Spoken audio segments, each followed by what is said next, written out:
வணக்கம் மக்களே, welcome back to கொஞ்சம் உப்பு நிறைய காரம். இன்றைக்கி நம்ம பார்க்க போகிறது ஒரு மட்டன் மீன் மெனு தாங்க. வாங்க எப்படி பண்ணுறதுன்னு பார்க்கலாம்.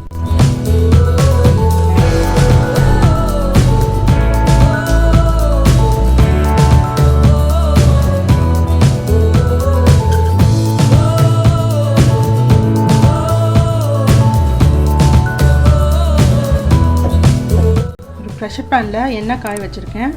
தாளிக்கிறதுக்கு பட்டை, பெரிய ஏலக்காய், சின்ன ஏலக்காய் 2, 5 கிராம்பு கல்பாசி,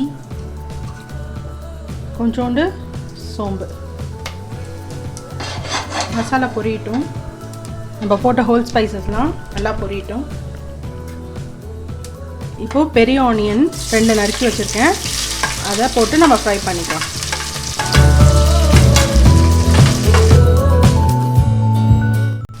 வெங்காயம் ஓரளவுக்கு ஃப்ரை ஆகிடுச்சு. இப்போ நான் இஞ்சி பூண்டு பேஸ்ட்டு ஒரு 2 டேபிள் ஸ்பூன் போடுறேன். இது பச்சை வாசனை போகிற வரைக்கும் நம்ம ஃப்ரை பண்ணிக்கலாம். இப்போ வெங்காயம் நல்லா ஃப்ரை ஆகிடுச்சு, இஞ்சி பூண்டு பச்சை வாசனை போய் நல்லா ஃப்ரை ஆகிடுச்சு. இப்போ நான் 2 பெரிய தக்காளி நறுக்கி வச்சுருக்கேன், அதுவும் போட்டு வதக்கிக்கிறேன். இப்போ கொஞ்சம் கல் உப்பு போட்டுக்கிறேன், அப்போ தான் தக்காளி சீக்கிரமாக வதங்கும். நம்ம போட்ட தக்காளி எல்லாம் நல்லா மேஷ் ஆகிடுச்சு. வெங்காயம் தக்காளி எல்லாம் நல்லா கலந்து நல்லா மேஷ் ஆகிடுச்சு.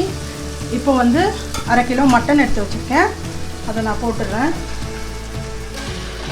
மட்டன் போட்டு நல்லா வதக்கிக்கலாம். மட்டன் தண்ணி விடுற அளவுக்கு நம்ம வதக்கிக்கணும். மட்டன் கொஞ்சம் நல்லா ஃப்ரை ஆகிடுச்சு, தண்ணி விட ஆரம்பிச்சிருக்கு. இப்போ நான் மஞ்சள்தூள் கொஞ்சம் போடுறேன். அப்புறமா 2 பெரிய டேபிள் ஸ்பூன் மட்டன் குழம்பு மசாலா போடுறேன். இது ரெடிமேட் மசாலா தான். நான் மிளகாத்தூள், தனியாத்தூள் தனியாக எதுவுமே போடல, வெறும் மட்டன் மசாலா மட்டும்தான் போடுறேன். நம்ம போட்ட மட்டன் மசாலா அந்த எண்ணெயில் நல்லா ஃப்ரை ஆகணும். ஒரு 1 or 2 மினிட்ஸ் நம்ம வதக்கிக்கலாம். பாருங்கள், மட்டன் லைட்டாக எண்ணெய் விட ஆரம்பிச்சிருக்கு. நல்லா அந்த ஃப்ரை ஆகிடுச்சு நம்ம போட்ட மட்டன் மசாலா. இந்த ஸ்டேஜில் நான் வெறும் தேங்காய் அரைச்சி வச்சுருக்கேன், எதுவுமே போடல. எக்ஸ்ட்ரா சோம்பு மசாலா அது மாதிரி எதுவுமே போடல. சும்மா 2 டேபிள் ஸ்பூன் எடுத்து தேங்காய் அரைச்சி வச்சுருக்கேன்.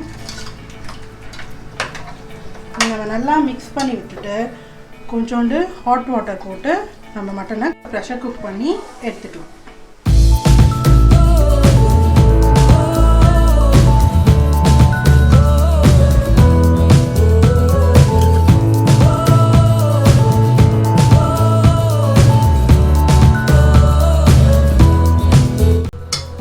மட்டன் குழம்பு ரெடி ஆகிடுச்சு. மட்டன் வெந்துச்சான்னு செக் பண்ணிக்கலாம். மட்டன் நல்லா வெந்துருச்சு. இப்போ நான் கருவேப்பிலை போட்டு இறக்கிட போகிறேன்.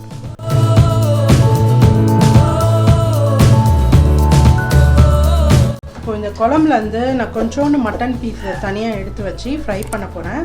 அதுக்காக வெறும் மட்டன் பீசஸாக நான் கொஞ்சம் எடுக்கிறேன். இந்த குழம்பெல்லாம் கொஞ்சம் வடிச்சிட்டு மட்டன் பீஸாக எடுத்துக்கிறேன். இதை நம்ம தனியாக ஃப்ரை பண்ணிக்கலாம். ஒரு தோசைக்கல் வச்சுருக்கேன், அதை கொஞ்சோண்டு கடலெண்ணெய் போட்டுக்கிறேன். எண்ணெய் காயட்டும். கொஞ்சோண்டு கடுகு போட்டுக்கிறேன். மட்டன் கடுகு சேர்க்குறேன்னு யோசிக்காதீங்க, ட்ரஸ்ட் மீ, ஒரு நல்ல ஃப்ளேவர் கொடுக்கும். உளுத்தம்பருப்பு கொஞ்சம், கடலைப்பருப்பு கொஞ்சம், சீரகம் கொஞ்சம், எல்லாம் சேர்த்து நல்லா பொரியட்டும்.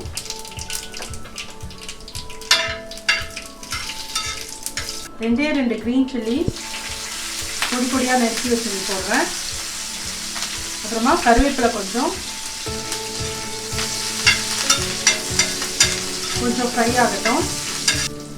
நம்ம மட்டன் எடுத்து வச்சுருக்கோம் இல்லையா குழம்புல அந்த மட்டனை மட்டும் நான் இதில் போட்டு ஃப்ரை பண்ண போகிறேன்.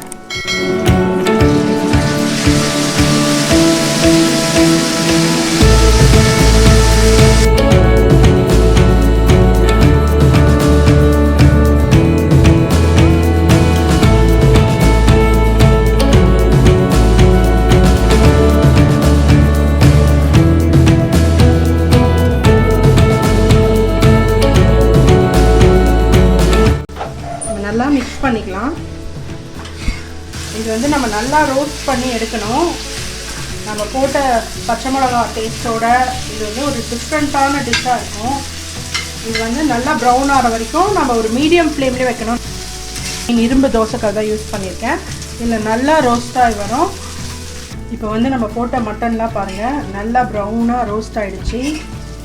தவா ரோஸ்ட் மட்டன் தவா ரோஸ்ட் வந்து ரெடி ஆகிடுச்சு. ஒரே டிஷ்ஷில் வந்து மட்டன் குழம்பு வச்சு அதுலேருந்து பிரித்து எடுத்து நம்ம 2 in 1 டிஷ் பண்ணிட்டோம். மட்டன் ஃப்ரையும் மட்டன் குழம்பும் எல்லாமே ரெடி ஆகிடுச்சு. நம்ம இப்போ சாப்பிட்லாம். இந்த மட்டன் மீல் மெனு வந்து நீங்கள் ஏதாவது ஒரு லஞ்சுக்கு பிளான் பண்ணலாம். உங்கள் வேலையும் ஈஸியாக முடியும். டேஸ்டியான டிஷ்ஷும் உங்களுக்கு கிடைக்கும். வெறும் ரசம் வச்சுட்டு ஒரு ஃபுல்ஃபில்டான மீல் சாப்பிட்ட திருப்தி உங்களுக்கு கிடைக்கும். கண்டிப்பாக இதை நீங்கள் ட்ரை பண்ணி பாருங்கள்.